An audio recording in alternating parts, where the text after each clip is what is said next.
আশা সভাপতি গোবিন্দ হেমব্ৰম ডাঙৰীয়া, সাধাৰণ সম্পাদক অমৰজ্যোতি সোৰেন ডাঙৰীয়া, কোকৰাঝাৰ জিলাৰ সভাপতি সোম সোৰেন ডাঙৰীয়া, সম্পাদক আৰু বিভিন্ন জিলাৰ বিভিন্ন কৰ্মীসকল আৰু ইয়াত উপস্থিত আমাৰ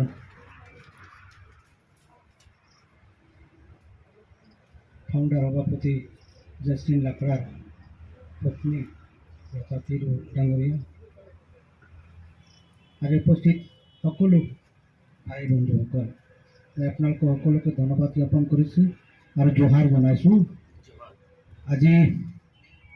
আমি তখন জেছলিন লাকৰা আমাৰ মৃত্যুবাৰ্ষিকী আমি পালন কৰি আছোঁ